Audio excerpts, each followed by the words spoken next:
ప్రముఖ సంగీత దర్శకుడు ఎంఎం కీరవాణి తండ్రి కోడూరి శివశక్తి దత్త కన్నుమూశారు. మణికొండలోని తన నివాసంలో సోమవారం రాత్రి కన్నుమూశారు. శివదత్త గేయ రచయితగా, స్క్రీన్ రైటర్గా టాలీవుడ్లో మంచి గుర్తింపు పొందారు. ఈయన చిత్రకారుడు కూడా. శివశక్తి దత్త అసలు పేరు కోడూరి సుబ్బారావు. అక్టోబర్ 8, 1932లో కొవ్వూరులో జన్మించారు. టాలీవుడ్ టాప్ డైరెక్టర్ ఎస్ఎస్ రాజమౌళికి శివశక్తి దత్త పెదనాన్నవుతారు. కళలపై ఆసక్తి ఉన్న ఆయన ఇంటి నుంచి వెళ్లిపోయి ముంబైలోని ఓ ఆర్ట్స్ కాలేజీలో చేరారు. 2 ఏళ్ల తర్వాత కొవ్వూరుకు తిరిగొచ్చారు. కమలేష్ అనే కలం పేరుతో చిత్రకారుడిగా పనిచేశారు. ఆ తర్వాత సంగీతంపై ఇష్టంతో గిటార్, సితార్, హార్మోనియం నేర్చుకున్నారు. నాగార్జున నటించిన జానకిరాముడు చిత్రానికి స్క్రీన్ రైటర్గా పనిచేసిన ఆయన 2007లో చంద్రహాస్ చిత్రాన్ని డైరెక్ట్ చేశారు.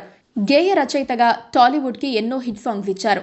సై సినిమాలో నల్లా నల్లాని కల్లా పాట నుంచి ఛత్రపతి, మన్నేలా తింటివిరా, రాజన్న, అమ్మా అవని, గతేడాది వచ్చిన హనుమాన్ థీమ్ సాంగ్ వరకు ఎన్నో హిట్ పాటలకు సాహిత్యం అందించారు.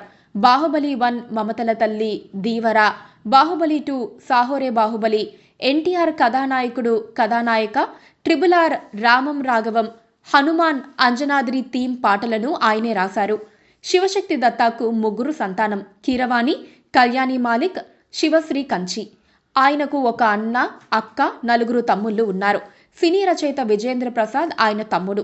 వీరి కుటుంబమంతా సంగీత సాహిత్యాలకు, కళలకు నిలయంగా, అందరూ కూడా మంచి టాలెంట్ కలిగిన వాళ్ళు. శివశక్తి గారు కొన్ని ఇంటర్వ్యూలలో తన సాహిత్య అభిమానాన్ని, చిత్రకళను కూడా పరిచయం చేశారు. ఒకసారి అనుపమ్ ఖేర్ శివదత్త గారు గీసిన చిత్రపటాల్ని సందర్శించారు. ఆయన గీసిన తీరు, పెయింటింగ్ వేసిన తీరుకి అనుపమ్ ఖేర్ అవాక్కయ్యారు. శివశక్తి దత్త ఇల్లంతా తిరిగి ఇంట్లోని డిజైన్లు, దేవుళ్ల చిత్రపటాలు చూసి ఆశ్చర్యపోయారట. ఇక ప్రత్యేకంగా అనుపమ్ ఖేర్కు శివశక్తి దత్త ఇచ్చిన బహుమతి కూడా అప్పట్లో వైరల్ అయ్యింది. ఆ ఇల్లే ఓ దేవాలయంలా ఉందనుకోండి.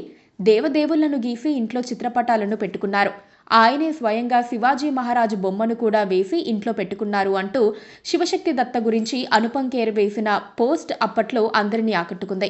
ముందు నుండి సినిమా రంగంతో అనుబంధం కలిగి ఉన్న వీరి కుటుంబం ఎస్ఎస్ రాజమౌళి తీసిన బాహుబలి వంటి చిత్రాల వల్ల ప్రపంచ ప్రఖ్యాతిని గాంచారు. అలాగే నలుగురికి ఆదర్శంగా అన్నదమ్ముల కుటుంబం అంతా కూడా కలిసిమెలిసి ఉంటారు. ఒక సినిమా చేసేటప్పుడు సినిమా యూనిట్ని కూడా ఒక కుటుంబం లాగానే చూస్తారని వీరితో పనిచేసిన వారెవరైనా చెప్తూ ఉంటారు. శివదత్త మరణం పట్ల సినీ ప్రముఖులు, రాజకీయ నాయకులు, అభిమానులు నివాళులర్పిస్తున్నారు. ఆయన అంత్యక్రియలు మంగళవారం మహాప్రస్థానంలో జరగనున్నాయని కుటుంబ సభ్యులు తెలిపారు. Please subscribe to KTV Telugu. KTV Telugu. KTV Telugu. KTV Telugu channel.